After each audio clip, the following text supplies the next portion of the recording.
¿Qué tal amigos? Una gran bienvenida, muy buenas tardes. Es un placer estar aquí con ustedes. Mi nombre es Sabina Cobo, soy periodista para diferentes medios aquí de Estados Unidos y es un placer estar en este seminario el día de hoy con toda la compañía de grandes panelistas y con ustedes.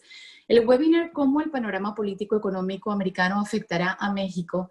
Y obviamente la repercusión que tiene en Latinoamérica será un tema candente que es un placer presentarles por los próximos 45 minutos a una hora. Muchísimas gracias en nombre de Fortune International y de la revista Real Estate Market and Lifestyle por ser nuestros colaboradores y organizadores. Y antes de comenzar este seminario y presentar a los panelistas que nos acompañarán, quisiéramos dedicar unos minutos a presentar a dos espectaculares proyectos inmobiliarios que patrocinan este espacio. Comenzamos con 57 Ocean, desarrollado por Multiplan, liderado por José Isaac Pérez, un urbanizador brasileño muy reconocido a nivel internacional. 57 Ocean es un edificio boutique residencial de 18 pisos y 71 apartamentos ubicado en Miami Beach. Actualmente se encuentra bajo construcción y los voy a dejar con un pequeño video para que ustedes vean la belleza de desarrollo inmobiliario.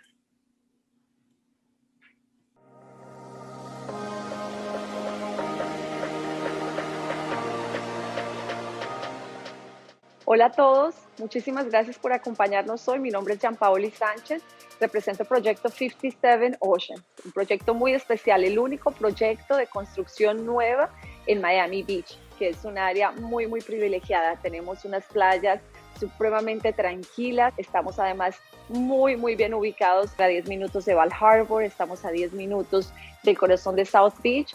Este proyecto es un proyecto que además tiene unas características muy únicas que le van a traer todo el lujo y el bienestar que cualquier persona desearía en su vida.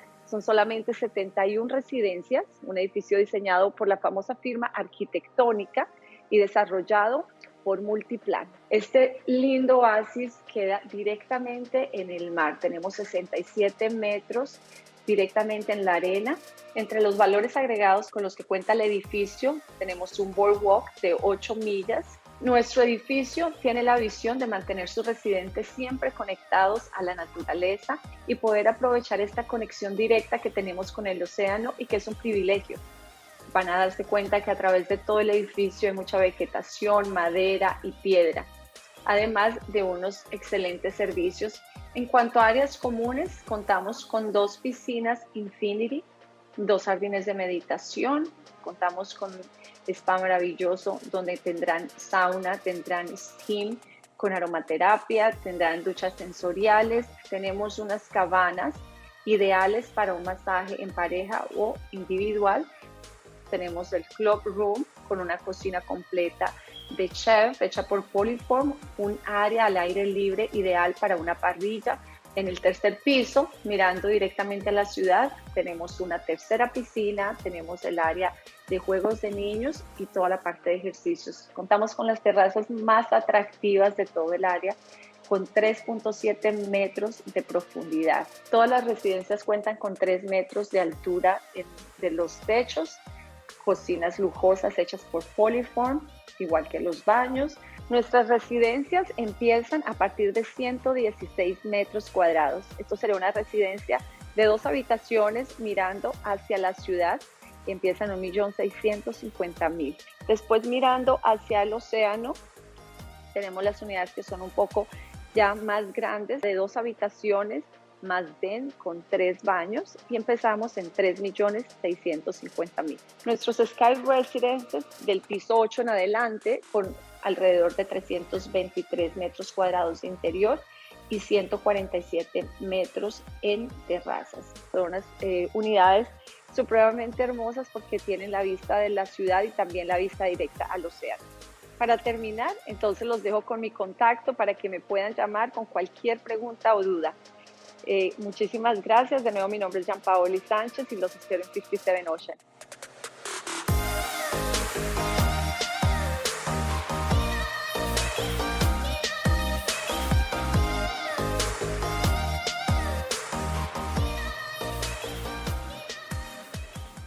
muchísimas gracias a Gianpaoli y a todo el equipo de 57 Ocean que ha sido parte de este espectacular video y definitivamente la magia de poder vivir en Miami Beach, sobre todo en estos momentos en los que se está buscando espacio vital.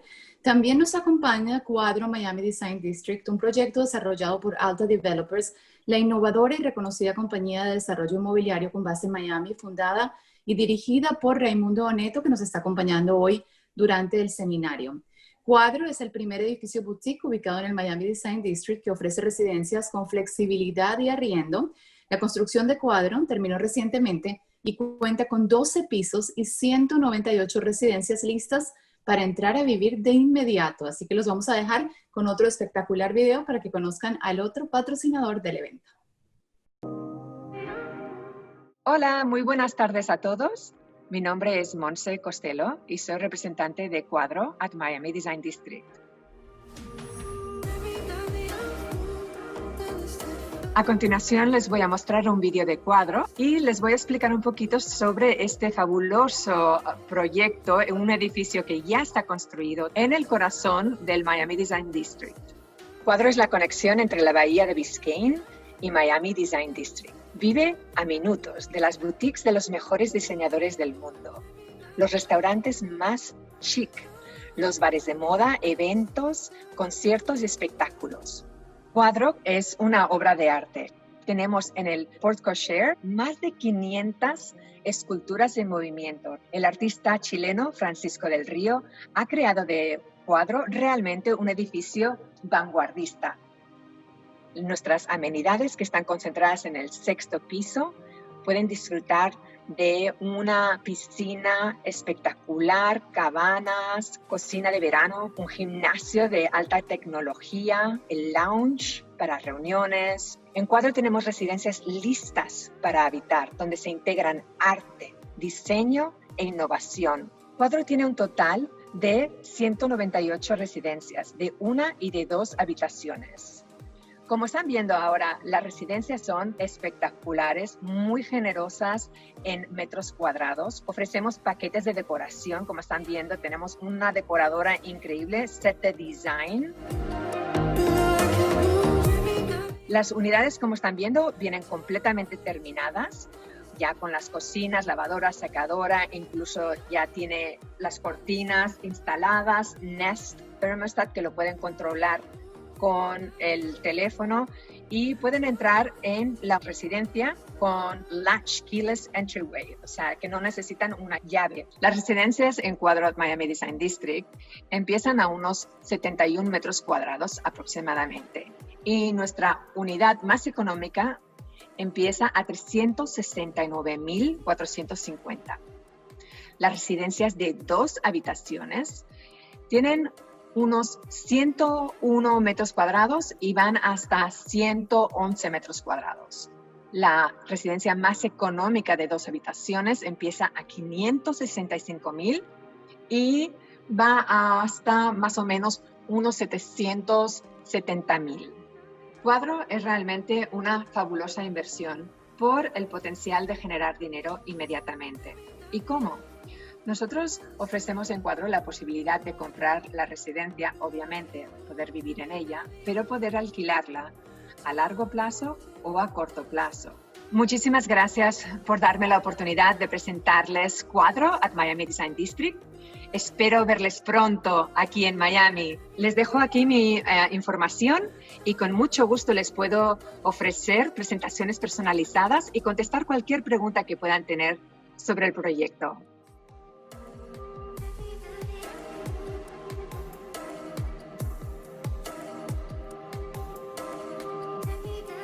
Gracias a Monse por este video y también a Cuadro por estar presentes. Empezamos definitivamente entonces con el tema del seminario. Muchísimas gracias por estar con nosotros. Y la gran pregunta es cómo el panorama político-económico americano afectará a México, también a la región y obviamente a Estados Unidos. Raimundo Oneto es actualmente el principal y CEO de Alta Developers. Se trae más de 25 años de experiencias en desarrollo inmobiliario y más de 3.500 unidades al mercado del sur de la Florida. Le damos la bienvenida. ¿Cómo estás? Gracias. Muchas gracias, Sabina, por la invitación a este webinar. Encantado de estar con ustedes y poder tener la oportunidad de patrocinar un evento tan importante como este. Muchísimas gracias a ti. Edgardo de Fortuna es el fundador, presidente y CEO de Fortune International Group, firma inmobiliaria basada aquí en Miami y compañía líder en el mercado de propiedades de lujo con más de 30 años de experiencia en la industria. Bienvenido, Edgardo. Muchas gracias, Sabina. Un placer estar con todos ustedes.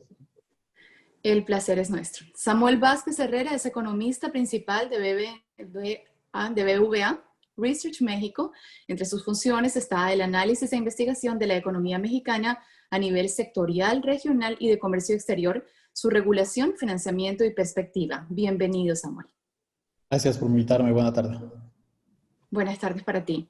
Gerardo Aranda es el director México y Latinoamérica de Gallup, con más de 25 años de experiencia profesional en alta dirección y desarrollo empresarial. Además, es consultor en análisis estadístico y asesoría en clima organizacional y management. Bienvenido. Muchísimas gracias, Sabina. Sí, gracias por la invitación. Gracias a ti. Humberto Olivo cuenta con una trayectoria internacional de más de 25 años en el sector de capital privado y fondos de inversión global. Ha sido fundador de varias empresas de tecnología en Norteamérica y en Europa. Actualmente es el socio director del fondo de inversión de capital privado Volpe Ventures en Austin, Texas. Bienvenido. Gracias, Sabine. Encantado de estar aquí. Bueno, este es nuestro panel de lujo con el que vamos a estar tratando este tema que a veces se vuelve hasta incómodo, ¿no? Hablar de la política económica y social que estamos viviendo en un momento sin precedentes, que obviamente pues hay que hacer la alusión debido a la pandemia del COVID-19 y todo lo que está pasando a nivel regional. Me gustaría empezar con Samuel para hacer la pregunta que va a abrir el seminario. Samuel, ¿pudieses darnos una breve descripción del estado socioeconómico, digamos, actual en México, para partir de ahí, y pudieses hacer, por favor, una referencia directa a la relación que está en este momento entre México y Estados Unidos? Claro, gracias. Bueno, lo primero que habría que mencionar es que la economía mexicana sigue muy ligada a la economía de Estados Unidos. Incluso ahora con la contingencia y la crisis económica que ha resultado a partir de ella, esto se ha fortalecido más, dado el estrecho contacto que hay con el resto de las regiones. Y bueno, algunos indicadores muy rápidos para ver esto son claramente el comercio exterior, ¿no? La industria manufacturera en México, que está muy ligada al ciclo manufacturero de Estados Unidos, el turismo, las remesas de una gran parte de la población de un cierto nivel socioeconómico para México, así como la inversión extranjera directa. Y para dar unos ejemplos, Estados Unidos sigue siendo el principal socio comercial de México, es el principal destino de nuestras exportaciones, también el país de donde más importamos, ¿no? Y no solo por la obviedad geográfica que hay entre los dos países, sino por la fuerte integración de las cadenas de valor, sobre todo en la parte industrial que hay en ambos países, incluso también con Canadá, toda la región de América del Norte. Y como mencionaba, incluso durante la contingencia, pues Estados Unidos sigue teniendo una participación del 81% de nuestras exportaciones. Estas cifras son ya las oficiales a mitad del año, por un monto de 177 mil millones de dólares. Y además es un saldo de balanza comercial que favorece afortunadamente a México en 86 mil millones de dólares, ¿no? Aquí se ve la relación tan fuerte que hay entre ambos países y lo importante que es para México. Y hablando a un nivel más socioeconómico, viendo la combinación de la parte social con la parte económica, pues mira, muchas veces en México se habla del México del norte y del sur como el México pobre y el México rico. Pero si somos un poco más detallistas en el análisis, en realidad veremos que existen dos Méxicos. Uno que está conectado al mercado exterior y otro México que no lo está. Y es a través del comercio, tanto de mercancías como de servicios, claramente donde el turismo es uno de ellos. Y justo las entidades que están participando en este comercio exterior, insisto, ya sea de mercancías o de servicios, son las que mejores condiciones económicas tienen, son los estados que más crecen, que tienen el mayor PIB per cápita, que generan más empleo. Entonces, nuevamente vemos que no es un tema abstracto este intercambio comercial y esta integración económica entre ambos, sino que se refleja en los niveles socioeconómicos de los países.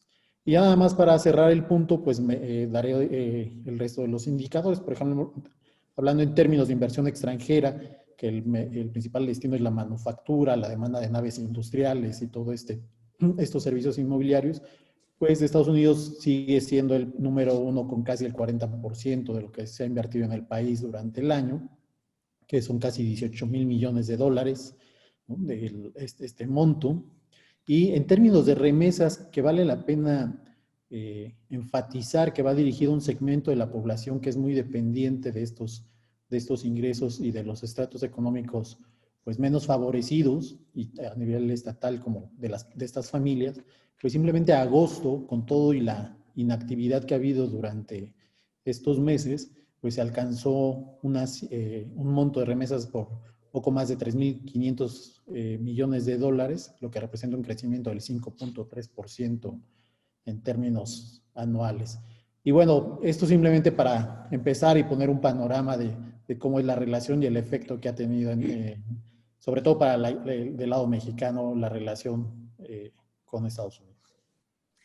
Gracias, Samuel. Es una relación que sin duda es para ambos países y hemos pasado por un momento en el que de una u otra forma vivimos la tensión que existió en una guerra comercial que terminó en la firma de un tratado como el TEMEC, que antes era el TECLAN y que obviamente pues en su momento preocupó por la tensa relación que se vivía entre ambos países, dígase el presidente de Estados Unidos y el presidente de México.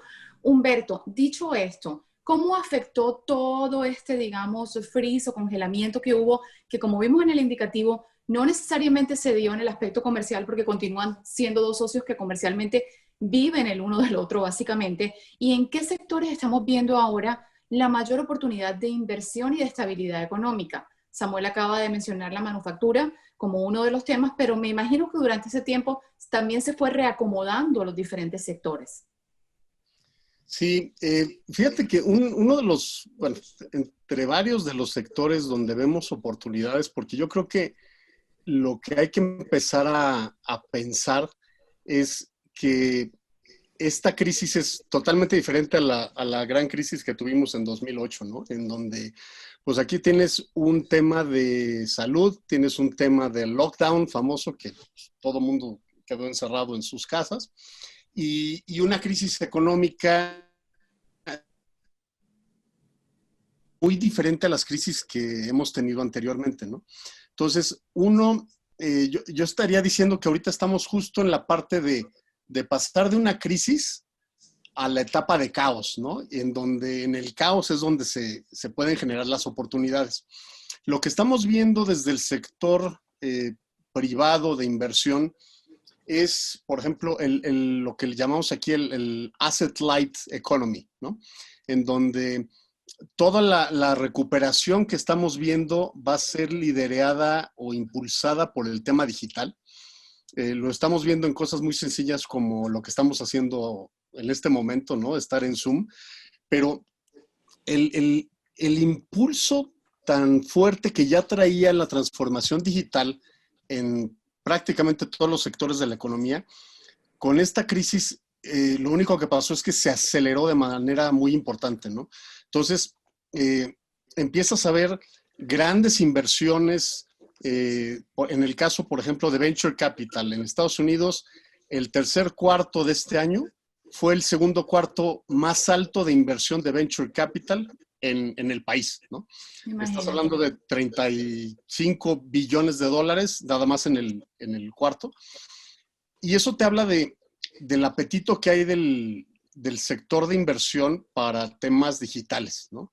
Entonces, estamos viendo oportunidades interesantes en todo lo que tenga que ver con el Asset Light Economy o la transformación digital, por un lado.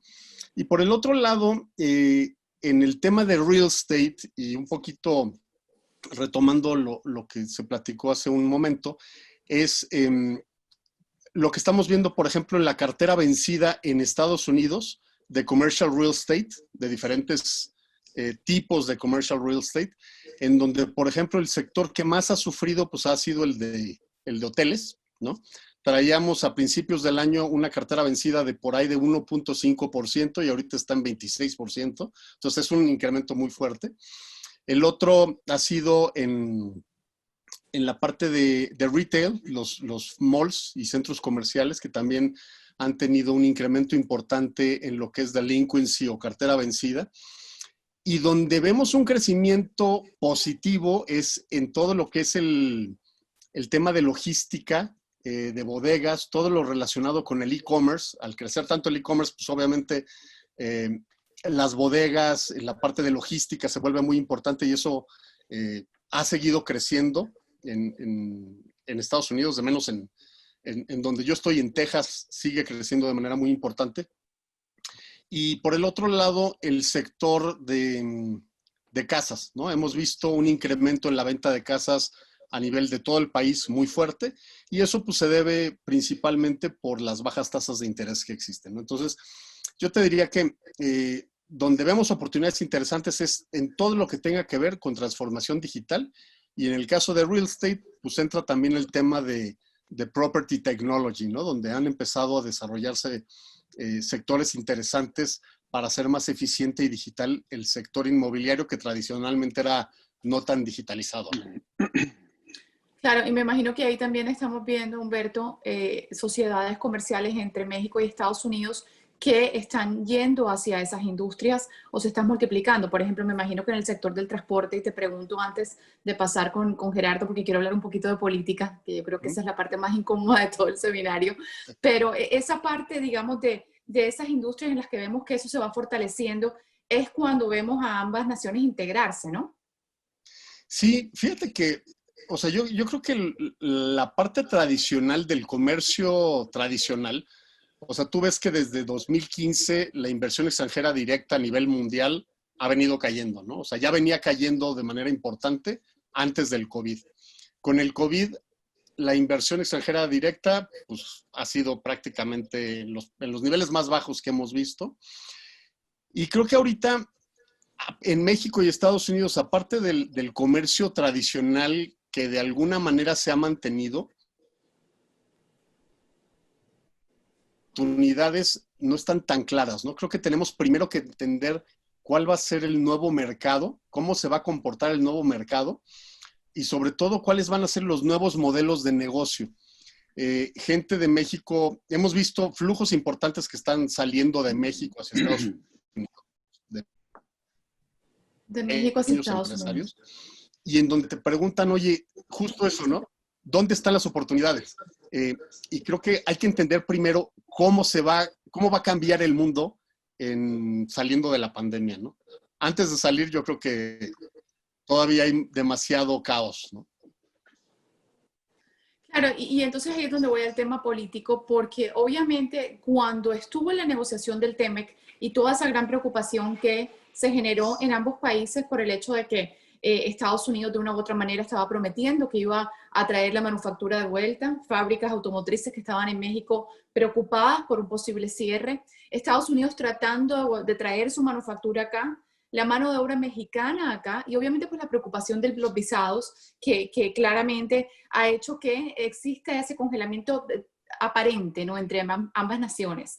Gerardo, ¿hasta qué tanto crees tú que este año electoral, digamos, dejando a un lado la pandemia, que pues también es un actor importante, ha afectado la relación comercial entre ambos países? ¿Y crees tú que ahora que estamos a 20 días de las elecciones, vamos a ver algún cambio significativo para fin de año e inicio del 2021?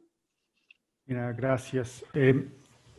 Fíjate que a diferencia de otros años, se hubiera esperado que se utilizara el factor migración más fuerte, porque siempre fue una carta que le servía muy bien, en este caso, a Donald Trump.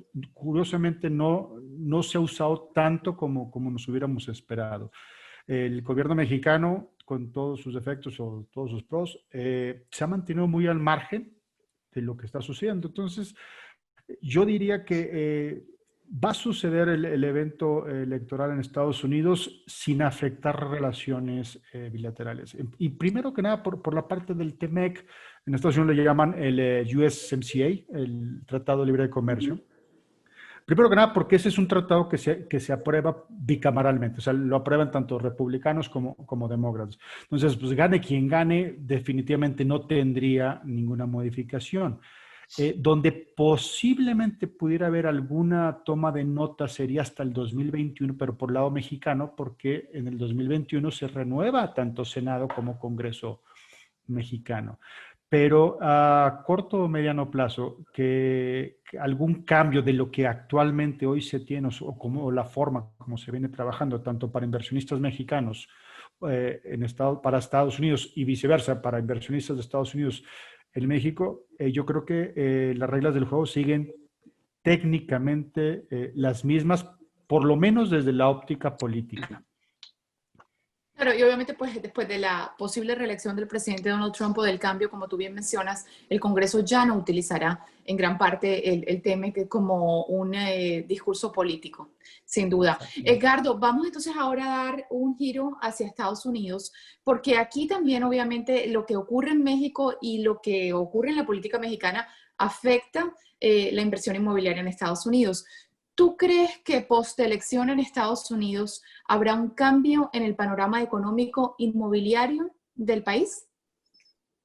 Mira, en general años de elecciones hay siempre una contracción en la demanda por la incertidumbre que las elecciones generan. Entonces la gente, mientras más se acerca la elección, pospone las decisiones de inversión inmobiliaria, que son en general inversiones muy importantes.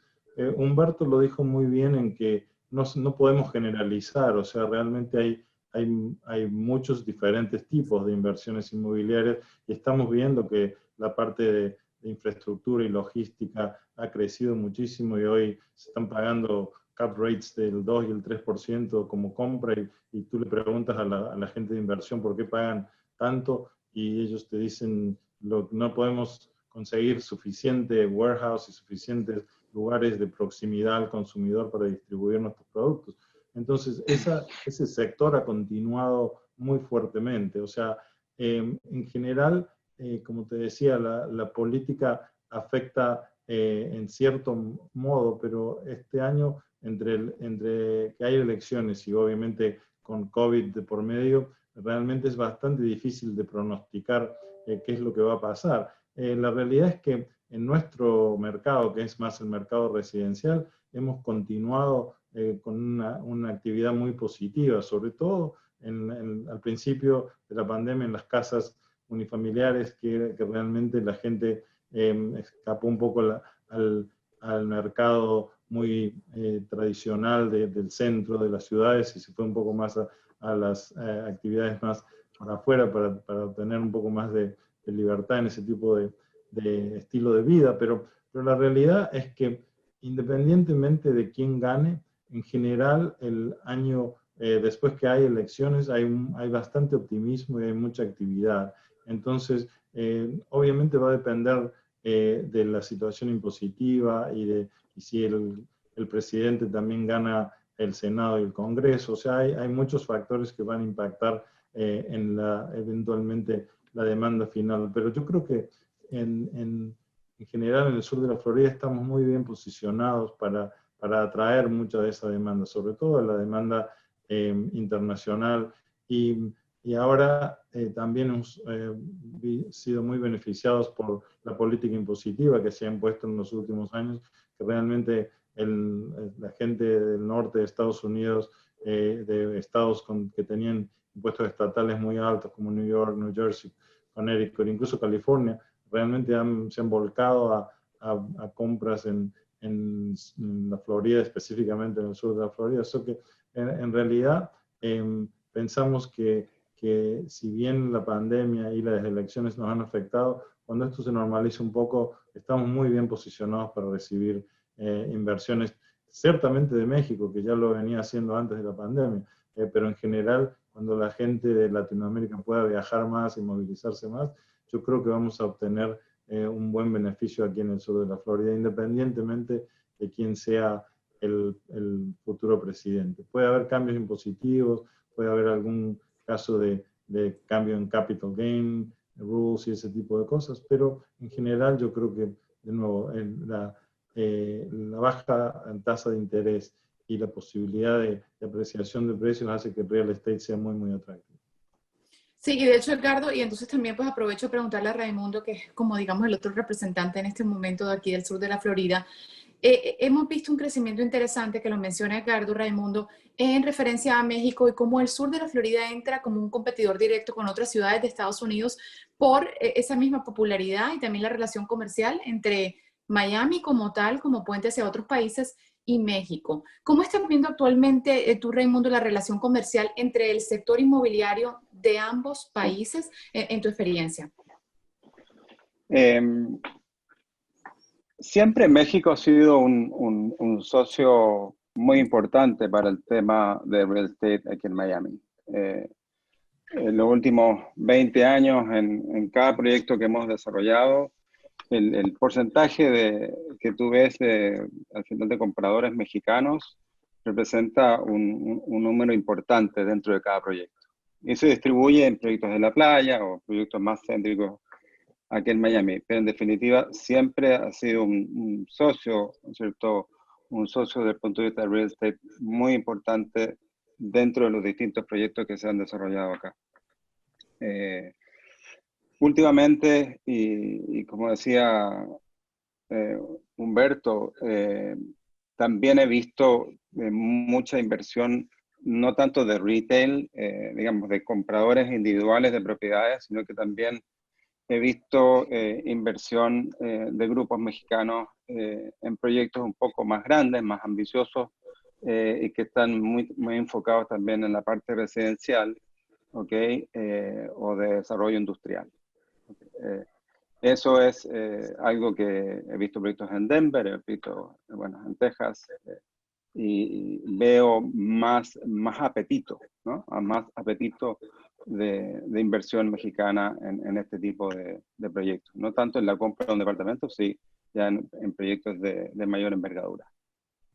Es interesante porque ahí es donde nos vamos a dónde están los riesgos y dónde están las oportunidades, ¿no? Que estamos viendo entre ambos países, y ese tipo de proyectos es el que de veras se ha visto que el inversionista mexicano pues también está buscando algún tipo de seguridad. Y ahí vuelvo y salto a México, Gerardo, porque es interesante si tú nos pudieses por favor describir el panorama empresarial, laboral, actual que existe en México, y después de ahí entonces sí me gustaría hablar con Samuel de los riesgos. Gerardo, primero tú, adelante. Bueno, pues yo creo que como muchas economías, hoy el tema de la pandemia del COVID ha impactado y ha impactado muy, muy fuerte. Se estima que para este año el Producto Interno Bruto decrezca en alrededor de 9% como mínimo, como mínimo. Se han perdido o se ha registrado el día de hoy alrededor de 12 millones de mexicanos desempleados. Es prácticamente el 10% de la población, y no me refiero nada más a económicamente activa, sino de la población. Obviamente el empleo informal, bueno, es el todavía más afectado. Sin embargo, hay industrias que se siguen manteniendo o que siguen estando a flote, y esas quizás sean las que han podido disminuir de cierta manera el impacto de esta pandemia, que nada tenía preparado a México, y menos cuando no se realizaron, según los expertos, las acciones en tiempo y en forma correctas para minorar justamente no nada más el efecto de salud, que eso es muy, muy, muy importante, sino el efecto económico que veremos. Ahora bien, para principios, yo creo que para mediados del año que entra, porque esto es importante, porque se ha venido hablando justamente de que una vez con la famosa vacuna se va a poder otra vez regresar a la antigua normal o a una nueva normal con actividad económica. Esta, por lo menos con los expertos con los que he podido platicar, no se ve aplicada a la población antes de junio del año que entra. Entonces, cualquier estimado de reactivación económica que se haga, cualquier avance de estadístico en donde estemos procurando una reactivación económica en full, en completo, no en pequeños sectores de la economía, sino en full, no puede ser antes de junio del 2021. Entonces, tomando eso en cuenta, como digo, esos pequeños focos donde sí se ha visto algo de activación económica o crecimiento inclusive, es justamente en el mercado inmobiliario, ¿sí? En los desarrollos inmobiliarios que lo platicábamos el día de ayer, en estas zonas turísticas, pero en otro concepto, ya no en el típico hotel enorme, estos grandes inmuebles en Cancún, en Cabo San Lucas, en Puerto Vallarta, sino en otras playas más modestas, menos conocidas o más pequeñas, un Huatulco, Riviera Nayarita, un Playa Tamarindos, son donde empieza a haber pequeños desarrollos de edificios de entre 20 y 30 habitaciones, ¿no? 20 y 30 pequeños departamentos, y son los que están empezando a jalar a mucho inversionista en Estados Unidos, que es el principal mercado de ese producto, ¿no? Claro, y entonces ahí, Samuel, ¿qué riesgos correrían los inversores hoy día con las inversiones que están dentro del país? Pues teniendo en cuenta obviamente todo este panorama socioeconómico que se ve dentro de México. Bueno, en nuestra opinión, la principal área de oportunidad para disminuir los riesgos a la inversión está en dar certidumbre, sobre todo desde el lado de vista de la política económica. Decisiones como la cancelación del nuevo aeropuerto internacional de México o poner a consulta una inversión tan grande como fue el caso de la cervecera en Baja California, pues hacen dudar a cualquier inversionista de cualquier tamaño, te genera bastantes dudas. Y bueno, en general podemos hablar de la política económica que se está llevando ahora, genera mucha incertidumbre, donde probablemente el mejor ejemplo sea, o el quizá el más explícito, sea justo la política energética, donde el objetivo está tal cual, es desplazar a la iniciativa privada, y además con un retroceso no solo en términos económicos, sino también ambientales, ¿no? Y todavía a nivel local y en sectores más específicos como el inmobiliario vemos algunas amenazas, como puede ser la ley de extinción de dominio, que aunque normalmente se relaciona con los bienes inmuebles, pues en realidad es aplicable a cualquier activo, ¿no?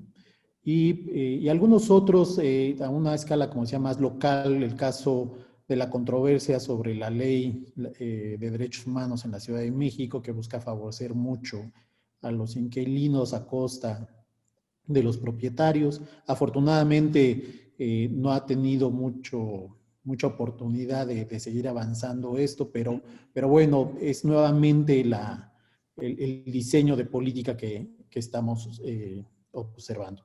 Aunado a esto, creemos que otros factores que son más administrativos, más de administración pública, como eficiencia por parte de algunas agencias, como puede ser COFEPRIS para la importación de insumos médicos, y que incluso esto sucedió antes de la pandemia, ya tenemos algunos problemas, el cambio en las NOMS para que dificultan la importación, o el manejo del sistema fiscal que hace que los empresarios obtengan con cierto retraso las devoluciones al impuesto al valor agregado, ¿no? El Value Added Tax, que como aquí en México, pues son algunas de las oportunidades que tiene claramente desde la política pública, sobre todo el gobierno federal, para generar mayor certidumbre a la inversión y que con esto siga fluyendo. Pero también pensemos que al final la decisión de inversión es una decisión de mediano y de largo plazo, sobre todo, ¿no? Y no está basado en una coyuntura, que si bien la coyuntura del COVID ya es bastante larga, ya no parece coyuntura,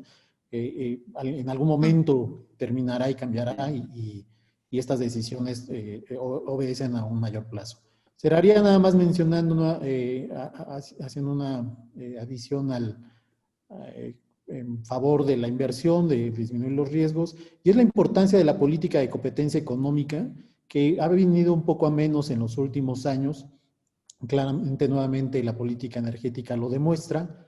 El cada vez menor número de licitaciones públicas como medio de adquisición de las compras gubernamentales, lo que cierra la puerta a muchas empresas, sobre todo pequeñas y medianas, ¿no? Porque no tienen tanto poder de cabildeo para acceder a las asignaciones directas como lo está haciendo este gobierno y bueno, en muchos otros aspectos, ¿no? La realidad es que este brazo de la política económica, la política de competencia, puede ser un gran impulsor para la inversión. Gracias, Samuel. Y aparte de esto, obviamente, pues dejando al lado esa coyuntura del COVID-19 que sin duda pues ya está afectando a nivel global todos los mercados, ¿ha habido algún riesgo, Humberto, que se pudiese describir de parte de los actuales gobiernos, tanto Andrés Manuel López Obrador como el presidente Donald Trump en Estados Unidos, tanto para México como para la inversión internacional? Pues mira, yo retomando lo que mencionaba Samuel, ¿no? Yo creo que aquí es muy, muy claro el riesgo en el caso de México. El Banco Mundial acaba de sacar un reporte esta semana de los índices de competitividad de las economías. Hicieron una encuesta a finales del año pasado de los inversionistas internacionales y el punto número uno que estaban viendo los inversionistas internacionales era la certidumbre en la política de los países hacia la transparencia y la seguridad en la inversión. Entonces, ese es uno de los temas pues, más controversiales o peligrosos en el caso de México, donde pues, no hay una certidumbre, ¿no? Sí lo vemos de una manera extremadamente riesgoso.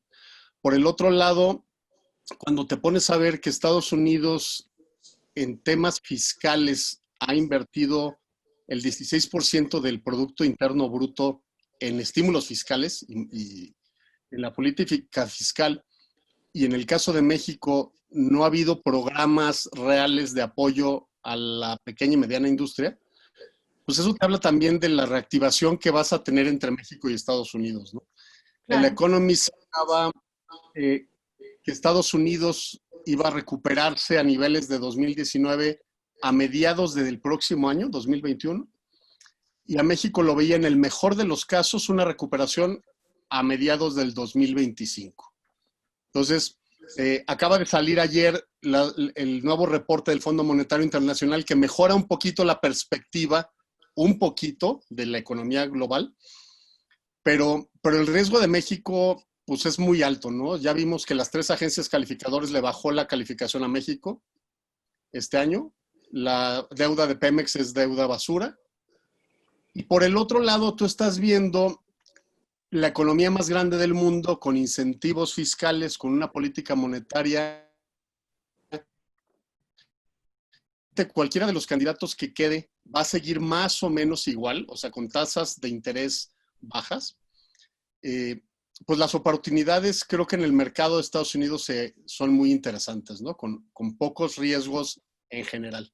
Y por último, yo nada más dejaría que también la pandemia lo que ha ocasionado es, creo que un cambio de mentalidad del inversionista, no institucional, sino del inversionista normal o pequeño, en donde ya las barreras físicas entre países dejan de ser tan relevantes, ¿no? Puedes hacer negocios sin poner un pie en Estonia, puedes abrir tu empresa desde aquí y abrirla en Estonia y empezar a tener acceso al mercado europeo. Y es lo mismo entre México y Estados Unidos. Entonces creo que vamos a empezar a ver modelos de negocio y oportunidades muy interesantes en los próximos meses. Sí, de hecho, tú mencionas algo que es súper interesante antes de pasar con nuestra próxima pregunta, y es el hecho de que no importa quién gane los Estados Unidos, hay ciertas políticas que han ocurrido que definitivamente no se cambian del día a la noche. Así que, digamos, por ejemplo, el tema impositivo continúa así porque es un tema que pasa por una cámara bilateral en el Congreso. Raimundo, me gustaría preguntarte, porque da mucha curiosidad, ¿no? Saber de primera mano de parte de ustedes que están en esta industria continuamente, si en realidad se ha visto la oportunidad o el interés durante la era COVID y el año electoral de inversores mexicanos en Estados Unidos.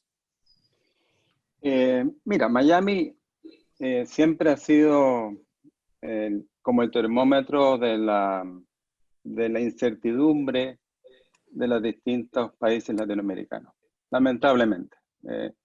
Y eso hoy día tenemos presencia de compradores o de inversión latinoamericana y está concentrada efectivamente, diría que en México principalmente. Aparecen inversiones de Chile, que nunca había estado dentro del radar, por todos los problemas sociales y económicos por los cuales está pasando. Argentina, por otro lado, pasa un poco lo mismo. Y siempre Miami es un mercado donde dependemos al final mucho de los compradores extranjeros, ¿no es cierto? En cada proyecto nosotros podemos llegar a tener un promedio de 32 o 35 nacionalidades distintas que están comprando. Imagínate. México siempre, imagínate, México siempre ha sido dentro de esas nacionalidades un comprador importante.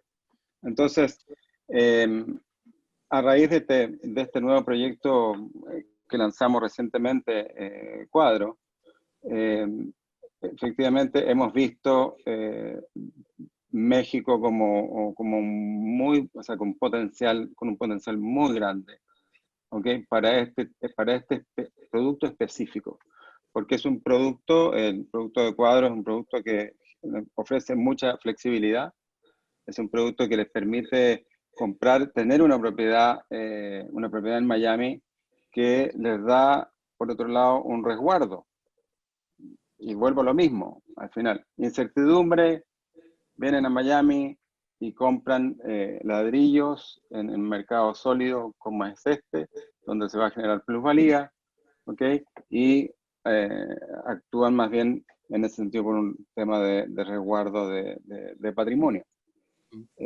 Claro. Este producto no solamente cumple con eso, sino que además tiene la flexibilidad, ¿okay? Por el hecho de estar en una ubicación premium, en Design District, por tener vistas al agua, por tener una ubicación, digamos, con mucha accesibilidad muy buena, tenemos un producto donde permite que esa gente o esos inversionistas que compran en Cuadro tengan la posibilidad de generar renta, de poder usar el departamento, que es cosa que es muy importante y muy inusual, ¿okay?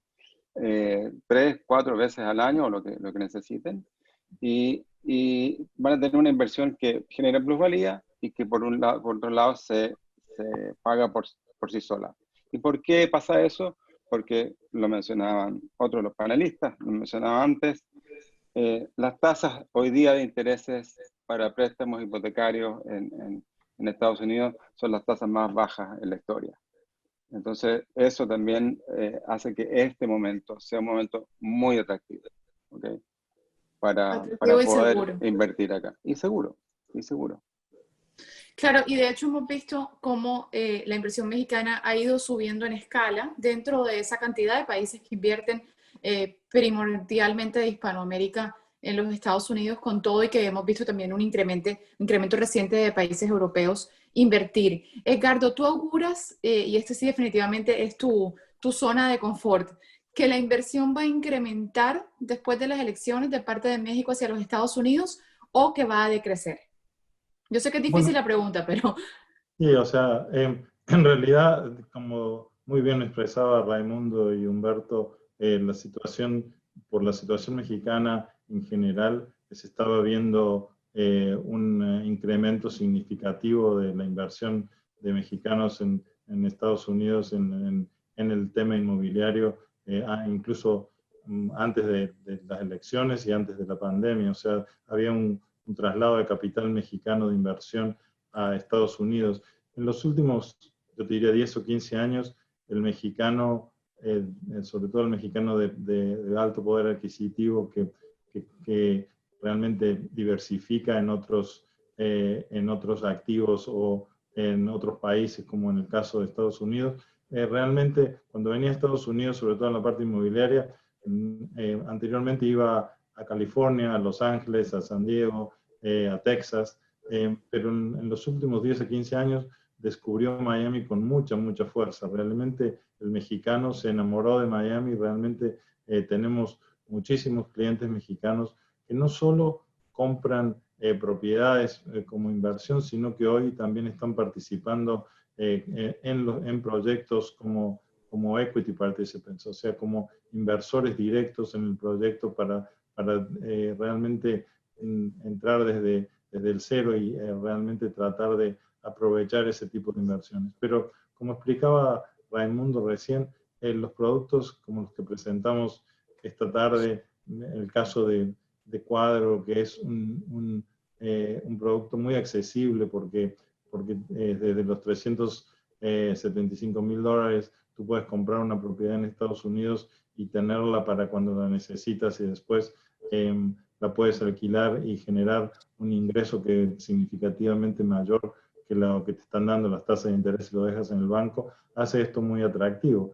O el caso de 57 Ocean, que realmente para el usuario que viene con su familia a disfrutar del estilo de vida, siempre quiere Miami Beach, quiere la playa, quiere el servicio y quiere la forma de vivir y el estilo de vida que algo más privado y con un uso más permanente le permite. Obviamente, 57 Ocean es realmente, y lo hemos visto en la cantidad de ventas que hemos tenido, hace esto muy atractivo, pero en general vemos que la tendencia es que, como explicaba Humberto, Estados Unidos se recupere mucho más rápido de todo lo que está pasando que el resto de Latinoamérica, y por lo tanto los inversores inteligentes de Latinoamérica enfocan su foco, digamos, en inversiones en Estados Unidos. Miami, por supuesto, es casi el tope de la lista, ¿no es cierto? Entonces,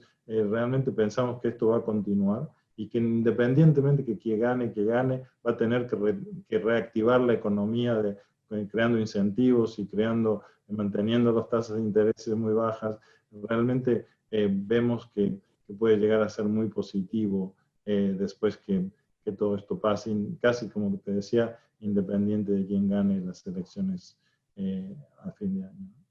Sí, es que definitivamente ese indicativo de recuperación de mediados de 2021 versus mediados de 2025 es preocupante, y también pues obviamente lo hemos visto desafortunadamente en otros países de Latinoamérica. Nos quedan pocos minutos, entonces me gustaría cerrar con una pregunta que es como decir la pregunta del millón, que va a ser para Samuel, y después cada uno de los panelistas ya pues con su cierre de un minuto. Y también tenemos de repente unos cuantos minutos o segundos de repente, dependiendo de lo que me digan nuestras moderadoras, en referencia a preguntas que haya hecho de parte de ustedes la audiencia por el chat. Entonces, Samuel, la pregunta: ¿qué afecta más al inversor mexicano o mexicoamericano actualmente? ¿La situación política y económica de México, la de Estados Unidos o ambas? Bueno, claramente ambas tiene efecto. El caso mexicano ya ha sido muy comentado. Nuestra administración actual ha mostrado claramente ya sus cartas. Y bueno, será un factor decisivo el resultado de las elecciones intermedias para ver si esto continúa o hay un giro. Y en el caso de la política en Estados Unidos, me parece igual, incluso ya se ha mencionado, si gana Trump no hay realmente un cambio significativo. Podemos pensar que, conocemos cuál es su política, y por lo tanto me gustaría abundar mejor en cuáles podrían ser los cambios significativos en el caso de que ganara Biden y en la relación comercial para los inversionistas de ambos lados, ¿no? Lo primero es que, de acuerdo a lo que ha dicho públicamente, e incluso tiene publicado en su página el candidato Biden, pues un tema muy particular que se vuelve relevante, sobre todo en el ámbito del TMEC o del USMCA, es la política laboral. De hecho, recordemos que fue justo los demócratas quienes incluyeron los mayores requisitos de supervisión, de requisitos laborales en el TMEC, y lo confirma la plataforma de Biden hoy día, donde no solo se habla de una mayor protección a los trabajadores y un mayor enfoque, interés en las oportunidades para los trabajadores de Estados Unidos, obviamente respecto a su competitividad entre otras economías, como es el caso mexicano, ¿no? Que es justo el atractivo de la inversión para México, el menor costo laboral. Y en esto no solamente tendría que ver el tema propiamente como he dicho, de la política laboral, sino también ha comentado que pasar a una política internacional donde priorice la diplomacia en contraste con la política actual, al menos como lo manejan, y esto nos hace pensar que probablemente haya un beneficio para los países asiáticos. De hecho, explícitamente lo dice para el caso de economías como Corea y Japón, que son competidoras en el mercado de América del Norte para México. Y también podría ser que aminore un poco la guerra comercial con China, ¿no? Si bien no necesariamente desaparezca, porque también menciona algunos riesgos que está llevando el caso chino para la economía estadounidense, podría ser que esto mejore. Y también esto hay que decirlo, justo la política actual que ha hecho esta guerra comercial con Estados Unidos-China ha sido benéfica para México. Entonces esto podría por lo menos verse disminuido. Otro cambio importante que está en la plataforma de Biden es su inclinación, esta política energética favorable a las energías limpias y renovables, en claro contraste con lo que está sucediendo en México, y ha dicho su renovación al Acuerdo de París, y que además buscaría que sus principales socios se sumen a este esfuerzo, ¿no? Entonces podría haber ahí un impacto para, o al menos un intento de influir en la política energética de México. Y por último, aunque es algo ambiguo, la verdad lo dice mucho en general, la defensa de los intereses de Estados Unidos en el mundo, pues nos hace pensar a que hay una mayor fuerza del capítulo 14 del TIMEC, de la protección a las inversiones, sobre todo con la política energética actual, donde estamos viendo que hay un desplazamiento de la inversión privada en el sector energético. Y bueno, aunado a esto, y incluso está escrito que buscaría que se cambien las reglas de comercio para favorecer la compra pública hacia un mayor contenido nacional. Que esto sí tendría que pasar por el Congreso, sin duda, sería una renegociación, pero hay un intento. Y todos estos factores nos hacen pensar que sí puede haber un impacto en el tema comercial entre México y Estados Unidos, de llevarse a cabo lo que dice esta plataforma. Bien, ahora, no necesariamente es algo malo. Muchos de estos requisitos laborales en realidad son en beneficio de los trabajadores mexicanos también, eso habría que decirlo, en perjuicio de las empresas que no cumplen los derechos laborales, ¿no? Entonces, aunque se ven más duros, se ven más estrictos, también hay que decirlo, en realidad pueden ser benéficos no solo a un nivel económico, sino también social. Muchísimas gracias, Samuel. Ha sido un placer escucharte. Voy a pasar con el cierre con cada uno de los panelistas. Pero Samuel Vázquez Herrera es economista principal de BBVA Research México. Así que de verdad que te agradecemos mucho. Edgardo, voy a cerrar tu cierre, lo quiero hacer con una pregunta que nos han hecho de la audiencia. Y si algún otro panelista también quiere agregar a esta pregunta, me ha parecido sumamente interesante porque es una tendencia que se ha venido hablando, yo creo que desde que entramos en la pandemia y comenzamos a ver cómo se estaba comportando el consumidor. Edgardo, nos preguntan, ustedes han dicho anteriormente que el mercado por ahora está más enfocado en el segmento premium.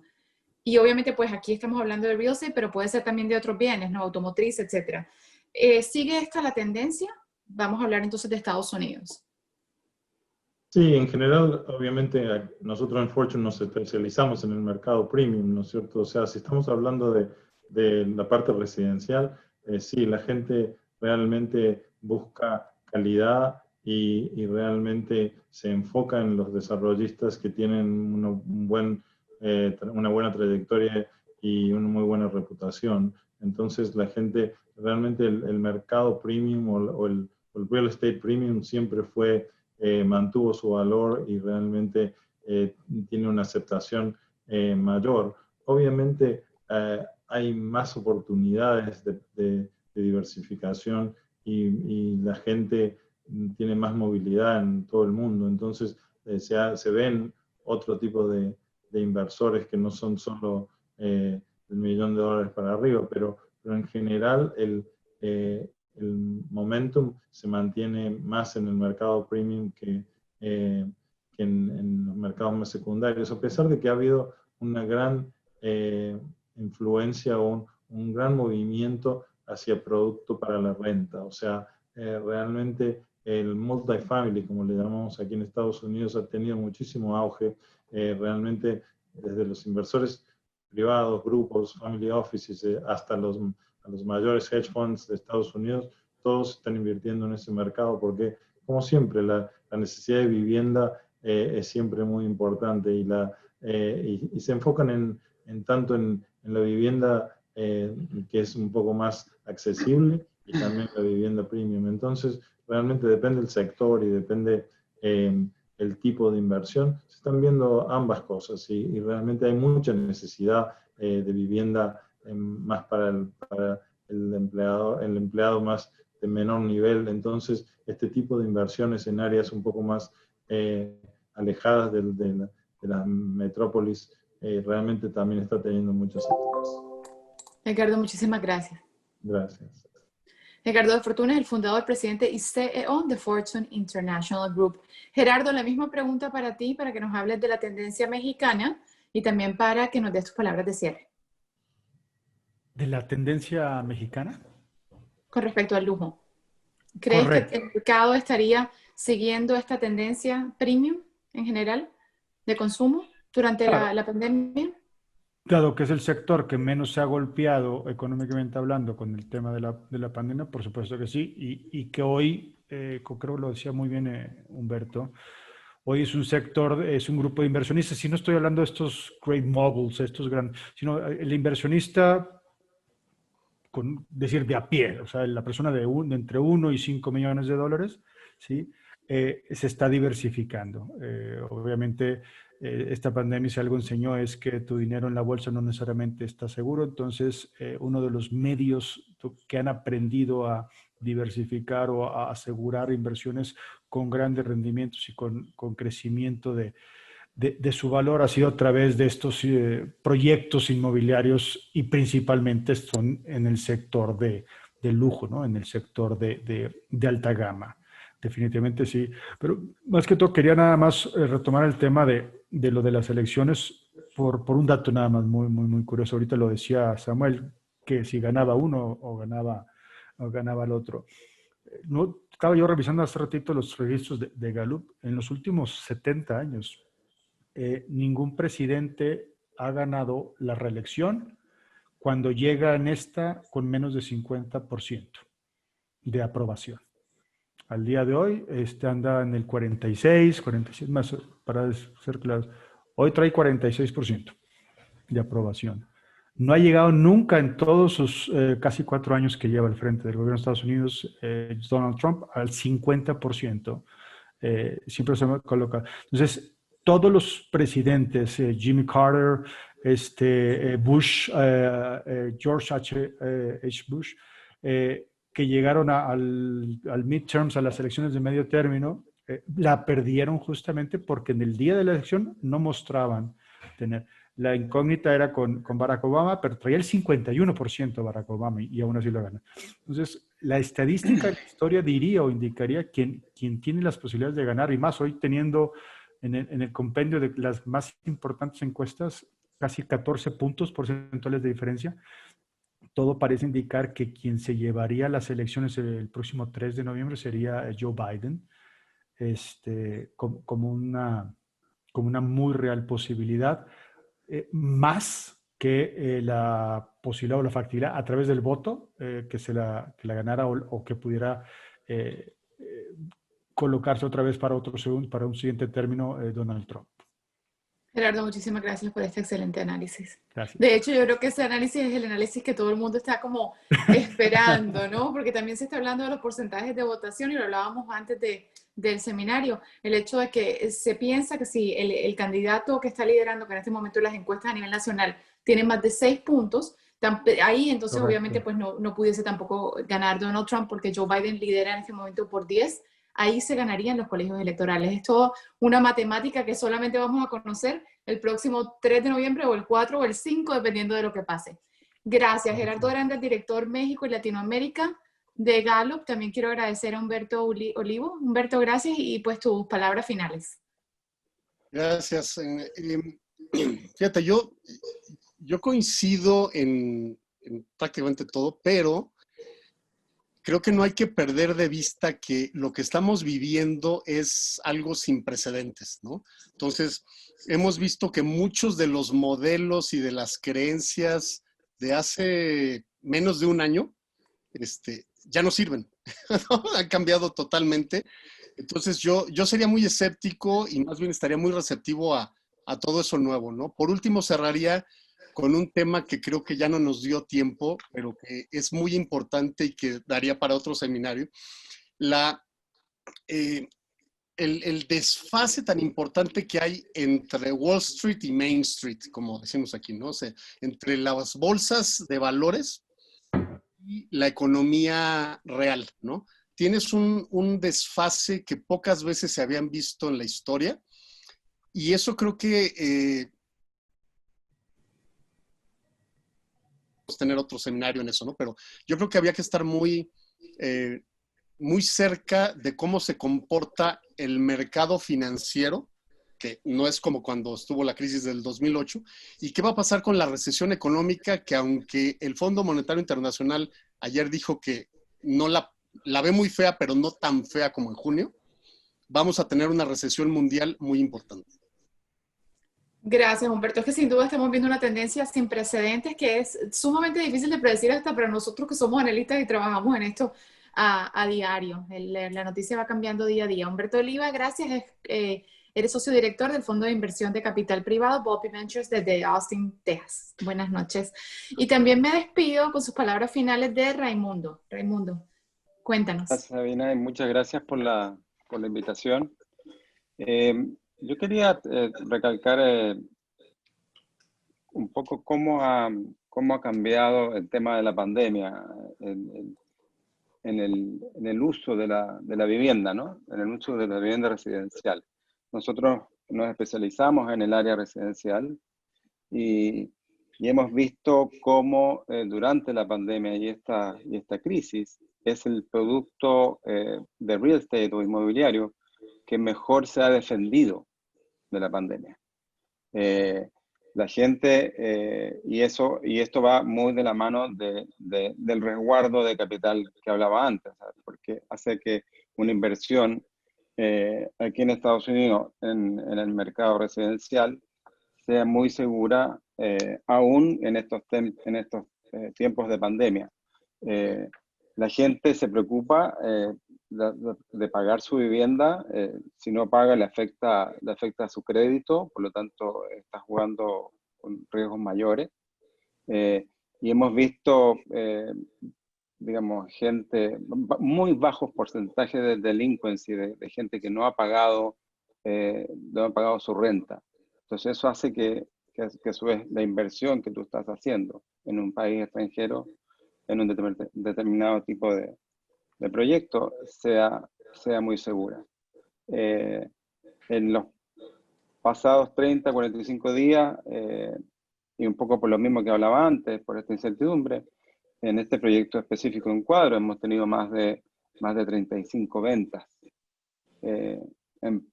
Digamos, recién con un Miami que se está empezando a abrir. Los aeropuertos el aeropuerto está totalmente vacío y hay muy poca gente. Pero aún así hemos visto ese nivel de venta en el proyecto. Y es por lo mismo. Tasas, resguardo, inversión y retorno.